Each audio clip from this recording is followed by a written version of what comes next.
Yo, what's up, everybody?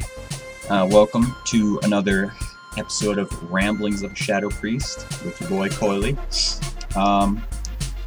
Guess it's been a little while since I've updated my YouTubes with one of my ramblings. They just put a new build out on the beta, so I'll start with that. As many of you Shadow Priest fellows of mine know, we've been hit with nerf after nerf after nerf, and it got to the point where we were underperforming by quite a bit. Luckily, the last two builds have hit us with a couple of buffs. One was a 25% increase to Mind Blast, which, you know, was necessary, but didn't really cut it. With this most recent build, though, however, they have increased our Mind Blast by another 10%, Devouring Plague by 10%, and our Mind Flay by 11%. Definitely much needed. I'm feeling a lot more confident about my damage. As you can see here on the recount damage meter, I'm doing all right for myself, holding it down. Granted, this is just a 5-man. We've got a couple vodka members in here, and some pugs. So we're just going around testing the new build, seeing how everything's holding together. I'm liking it. I can't wait for the next round of raid testing so I can really get my hands dirty and see what's going on with this. See how I stack up against everybody else in a raid setting with whatever variables are going on in the fight. I'm thinking it's going to look pretty solid, though. They did seriously nerf our Mind Seer in 2 builds ago, so as far as our AoE potential, it's still a little weak compared to what it was. The only dot they buffed back up was Devouring Plague, and of course it's not exactly a spammable multi-dotting kind of spell, whereas VT and Pain, you know, you can put on as many mobs as you want. So I'm waiting to see how we do there. We do have the tools on our level 90 talent, though, to keep us beefed up in the AoE scene. Of course, we have Halo, you know, for any situations where there's ads, you know, stacked up or around you within 30 yards. You can bust that out, hit them all for insanely nice amounts of damage. I'm not gonna lie, I'm really loving that spell. Then of course, in its current form, it's still a part of the single target rotation, as long as you know how to position yourself correctly. Right now I'm using Silence as kind of the range finder for that spell. As you know, with the default UI, when you are out of range for a spell and targeting a mob, it'll turn the little text red. So usually I'll get red on Silence, and then I'll inch forward just a couple of yards so I'm within that 25 to 30 yard optimal window for Halo. And that's how you want to be when using it in a single target scenario. I've also found a lot of situations where Cascade is fantastic. Boss fights where you've got a lot of ads spawning all around the room, but you can't really hit more than, you know, maybe 4 or 5 with Halo, but there's about 10 of them up, 15 of them up, you know what I'm saying? Pop Cascade, ding ding ding ding ding ding ding ding ding, ching, damage. So that spell's pretty sweet. Divine Star's probably the least used of the 90 talents, but I do like using it on certain situations. For instance, when you're stacked up on the first boss combination there, what is it, Ming? You guys probably know what I'm talking about. You get 4 different bosses, they spawn one by one. You get the guy that cleaves, and then the pinning arrows dude. I forget the name. Anyway, you know, stacked up there, I can't really be out to Halo. There's nothing useful to Cascade for that first phase. So let's try out Divine Star. You know, it's a single target DPS loss minor if you use it, but I found it's nice after a cleave or something. If your healers are all moving for marching orders, you throw a Divine Star and just do a lot of healing while still doing a little bit of damage. I mean, when you look at the global cooldown cost versus the amount of damage you do, you wouldn't want to really cast it as part of your rotation, but when you factor in how much you're going to help out the healers, if needed of course, then it's a pretty cool spell. Plus, when you get to the phase where everybody gets mind controlled and you have to do X amount of damage to break them out, you know, your ideal strategy is stack up for that from everything I've seen and done, and then just do some non-dot AoE, things that don't stun or leave debuffs behind, burst people out. You can stack up there, throw a Divine Star, instead of running out and haloing and then having raid members turn to you to singularly, man, what is wrong with my vocabulary today? Knock you out of your mind control. You can stack up with everybody, boom, throw some divine stars, everyone's damaged, anyone that's already been broken gets healed. It's pretty win-win. So I have found some uses for that. It's been pretty cool. Let's see here. What else do we want to go over? Well, I'm certainly loving the new talent system. I've said this many times on my stream. If any of you guys watch my live stream, twitch.tv/Koilie, you will probably have heard me go on pretty lengthy discussions, almost even rants from time to time, on how much I love the new Miss Pandaria talent system.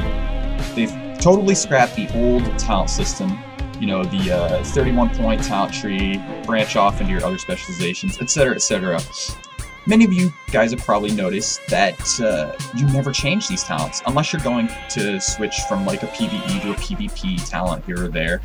For the most part, you stick with what you build, and you never change it. For instance, my priest, I hadn't changed talent points for raiding in pretty much the entire expansion of Cataclysm. I just stuck with the same talents every time. It was the cookie cutter build.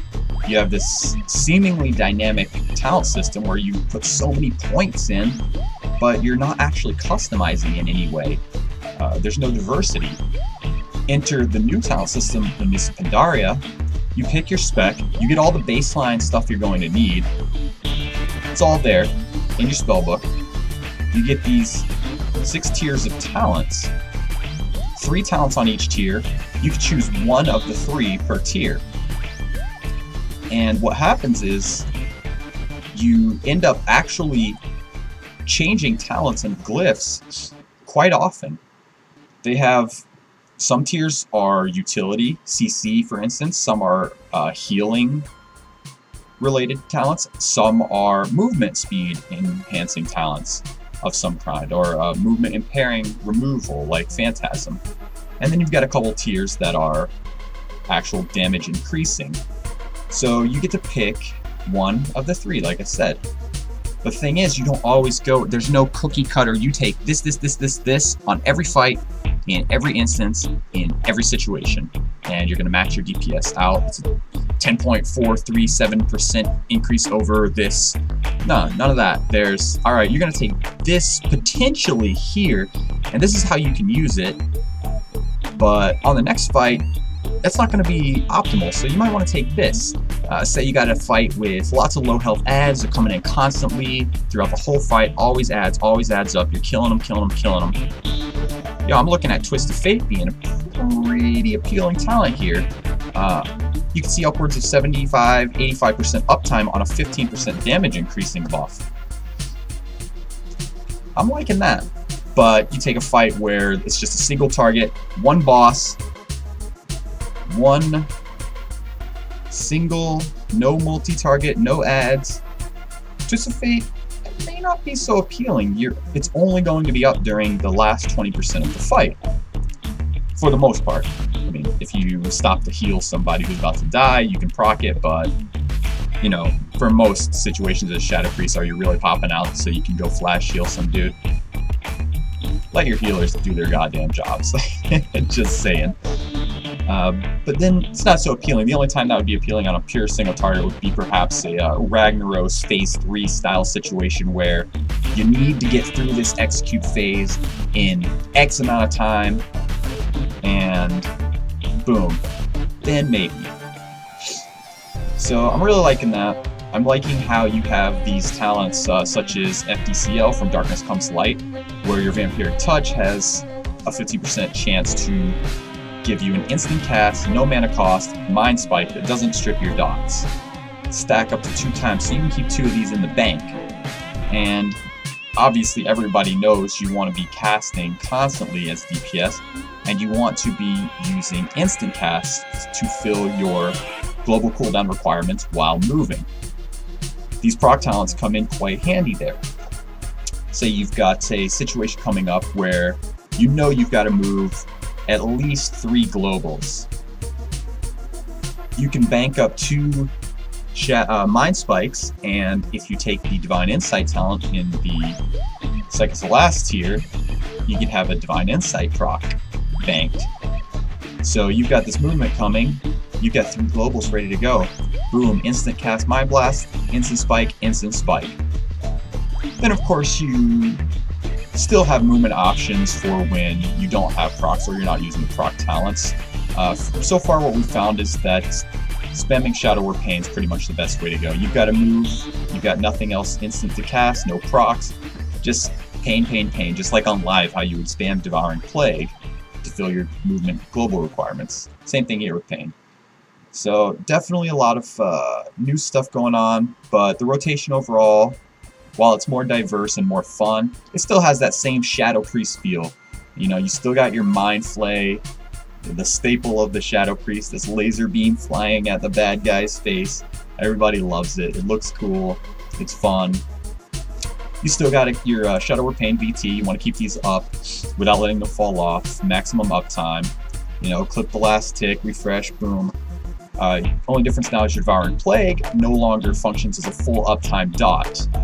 It now functions as a short burst dot that uses Shadow Orbs as a resource.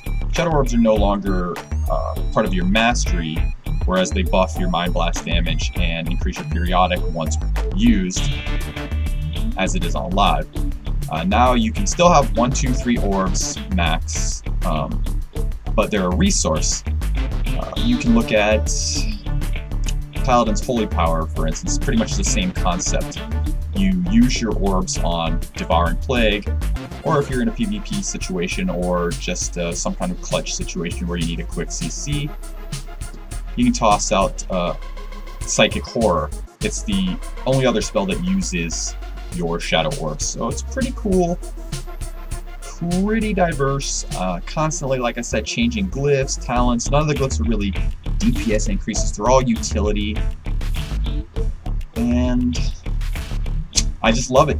I hope that all of you guys have gotten a chance to experience it on beta, but if you haven't, less than 2 weeks from the time of this video right now, and 5.04 will be going live, where everyone will get to experience these fantastic new systems. So look forward to that, and with that, I'm going to sign off. Look forward to my next video as well. I'll catch you all later, and thanks for subscribing. Peace!